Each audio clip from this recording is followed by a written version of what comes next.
Hello and welcome back. People seem to be liking the how-tos and stuff like that on how to do little bits and pieces. I thought I'd do a quick one on how to cut your PIR insulation. So basically, I'll bring you in. Here you go. Already started, and you can see it's looking very, very nice. So that is what's going to keep you toasty and warm in the winter time, and actually help to keep you slightly cooler in the summer as well, because it helps radiate the heat back out as well. So once this thing is fully insulated, yeah, it helps to maintain and regulate its temperature a lot better.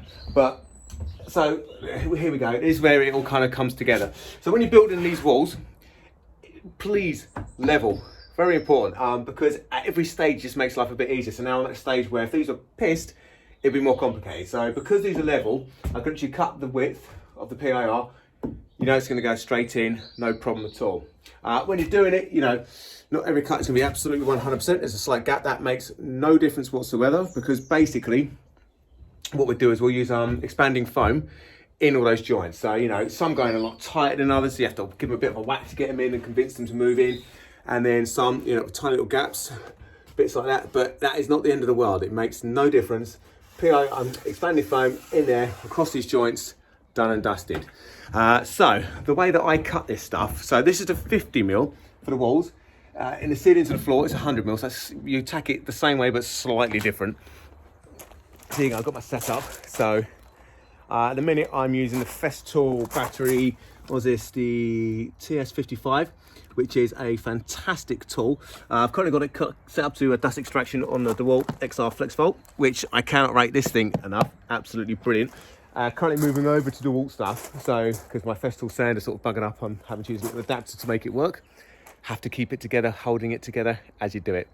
First world problems, but it's part and parcel of it. But yeah, obviously not all you guys are going to have dust extraction stuff like that, and it's not the end of the world. It just makes it a bit neater, a bit less crap floating around in the air.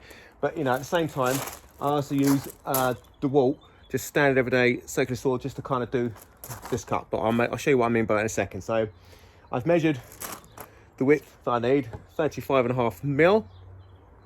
Got my track down, so I'll run this cut. I'm using these metal woodworking horses, which are, again, these are incredible. Tough built Sawhorse C700s. These things are absolutely incredible. So versatile, it's ridiculous. Like, you can put stuff on there, have it up with boards and stuff like that to work on it. But you know, that's another story.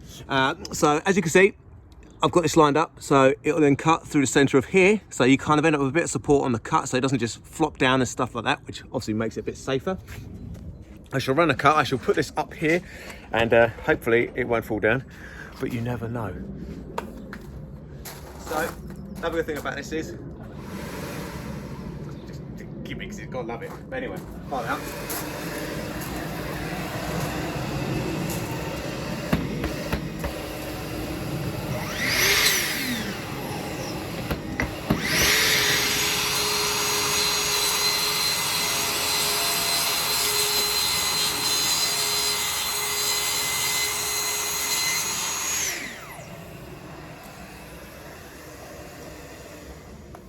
Done.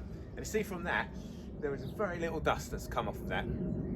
So that blade will cut to just about 50mm on the rail, but it doesn't quite just get through the floor on the other side. But to be fair, that doesn't bother me, because it means it doesn't just fall down and stuff like that. So standard blade in your pocket, always handy. And what also, like machine cutting does for you, it also then allows you to have a perfect cut on these edges, so you don't end up with any sort of bows or, you know, concave or convex pieces, which just makes it a bit more of an arse getting into the spot. So now we've got that cut to the right width, what I then do, slide out of the way, and then take my measurements. So this will be 92.5. Mark it across there. Grab the old level, and again, some people are like, just do it by hand and stuff, and it's like, well, you know what I mean, this is just going to keep every line perfect, everything parallel. Grab this one. So doing the big one with the dust extractor, obviously, because the big cut is going to create more crap, but for the little one, you'll see the difference in dust, but it's not the end of the world.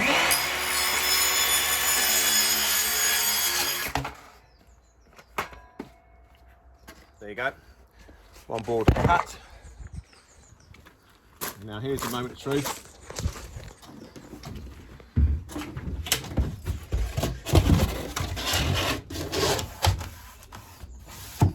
Done.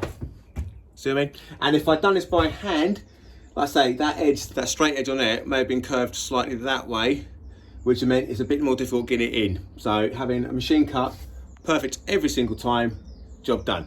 If I was cutting 100mm like I do for the ceiling, I'll do the same thing again using the same machines, but the last like 45mm, once I've got that top cut into it, I'll then just grab a handsaw and just finish it off. So it's not 100% perfect compared, but again, it does the job nicely. So there you go, there's how to cut and install your PIR insulation.